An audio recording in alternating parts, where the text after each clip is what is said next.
E aí, colegas, que bom que a gente pode se encontrar para pensar juntos. Sabe, o terceiro domingo da Páscoa do ano A, ele nos dá um presente, né? Um dos textos mais humanos, mais profundos de todo o lecionário, a caminhada para Emaús. Então, a minha proposta hoje é a gente mergulhar nisso, sabe? Ver como a gente pode pegar essa narrativa incrível e transformar numa pregação que seja, ao mesmo tempo, criativa e fiel teologicamente firme. Olha só nosso roteiro, então. Primeiro, a gente vai fazer um diagnóstico, sabe? Entender o caminho da desilusão que está ali no texto. Depois, a gente vê a revelação, como Cristo aparece nos textos como a grande resposta. Daí, a gente amarra tudo num tema central e monta um esqueleto para o sermão, um esboço mesmo. E no final, algumas ideias, umas faíscas criativas para a gente pensar em ganchos e aplicações práticas. Vamos nessa? Então vamos lá. Primeiro passo, o diagnóstico. A gente precisa entender qual é a ferida, qual é o caminho da desilusão que o texto aponta. Essa frase é o centro de tudo, não é? Nós esperávamos. Está no passado. É o som da esperança que morreu.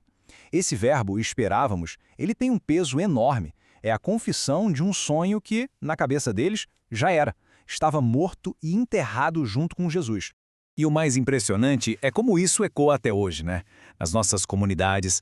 Quantas vezes a gente não ouve, mesmo que nas entrelinhas, aquele "poxa, eu esperava outra coisa de Deus", seja no luto, numa doença, numa crise familiar. É aquela dor que vem quando a vida real não bate com a nossa teologia de bolso, com aquilo que a gente achava que Deus deveria fazer. É exatamente essa a enfermidade que a nossa pregação precisa atacar. Sabe qual é? A nossa mania de ler Deus pelas lentes da nossa dor, ao invés de ler a nossa dor pelas lentes da palavra de Deus. A gente inverte tudo. E aqui, a Leven vem com tudo, né? Ela escancara essa nossa tendência de deixar o sofrimento de estar quem Deus é, mostrando como nosso coração se inclina para a incredulidade. Ok, diagnóstico feito. Agora vamos para a parte boa, para a revelação. Vamos olhar para os textos do lecionário e ver como cada um deles traz um pedaço da resposta de Deus para essa nossa desilusão. Olha que interessante quando a gente coloca tudo lado a lado.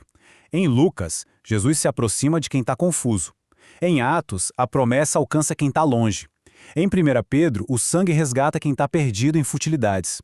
No Salmo, Deus livra quem está preso nos laços da morte. Percebem o padrão? É sempre Deus vindo na nossa direção. A iniciativa é dele, sempre. É um movimento de Deus em direção à humanidade perdida. É incrível, né?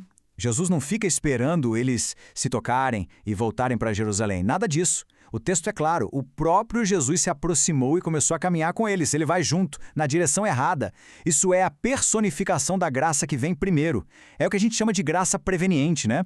Aquela graça que nos busca muito antes da gente sequer cogitar buscar a Deus.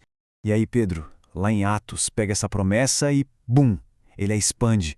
Não é só para quem estava ali ouvindo, é para quem está longe. E hoje quem são esses que estão longe? São os nossos nômades, aqueles que simplesmente se afastaram, sem briga. São os pródigos, que saíram batendo a porta. E são os exilados, aqueles que até estão por perto, mas se sentem deslocados, que acham que a igreja não é mais lugar para eles. A promessa é para todos eles. E aqui Pedro nos joga bem no coração da nossa teologia luterana. Nosso resgate, ele não foi pago com prata ou ouro, com coisas que enferrujam, que perdem o valor. Foi pago com o precioso sangue de Cristo. Uma coisa imperecível, eterna. Pensem nisso. Isso aqui é a nossa explicação do segundo artigo do Credo do Catecismo Menor. Pulsando viva. É o centro de tudo o que cremos.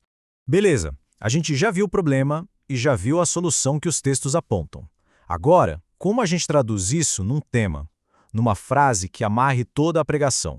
A minha sugestão é essa: o Cristo ressuscitado, nosso surpreendente companheiro. Por que surpreendente? Porque ele quebra nossas expectativas. A gente espera um rei num trono, e ele aparece como um andarilho na estrada. A gente espera uma bronca, e ele vem com uma pergunta.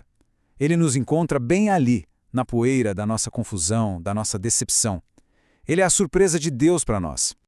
Ok, tema definido. Agora vamos para a parte prática. Montar o esqueleto do sermão. Um roteiro mesmo que leve o ouvinte da dureza da lei para o abraço do evangelho. Essa estrutura é bem clássica, lei e evangelho na veia. A gente começa conectando com a dor de todo mundo, a estrada das esperanças despedaçadas.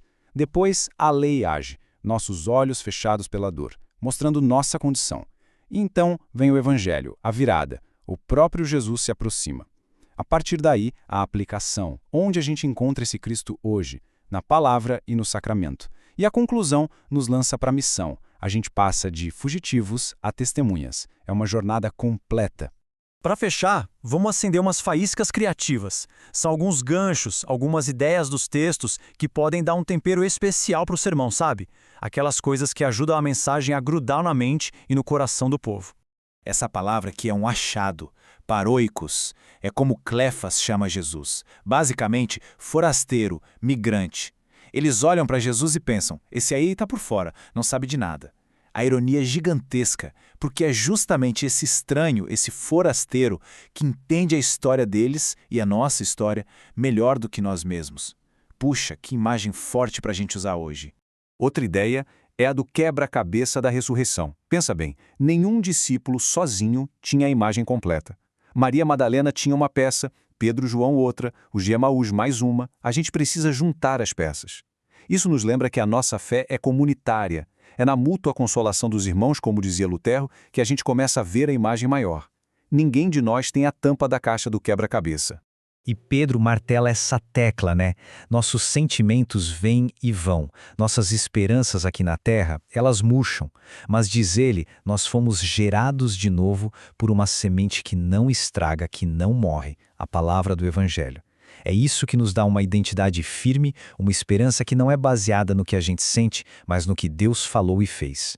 Nossa identidade está ancorada na eternidade. E a gente pode terminar com essa provocação. Como é que esse Cristo surpreendente muda a direção dos nossos pés? Hoje. Porque o encontro com o Cristo vivo nunca nos deixa no mesmo lugar. Assim como os discípulos de Emaús que deram meia volta e saíram correndo, esse encontro nos vira do avesso. Ele nos tira da rota da fuga do desespero e nos coloca no caminho da comunhão e do testemunho. É isso que ele faz, transforma fugitivos em testemunhas.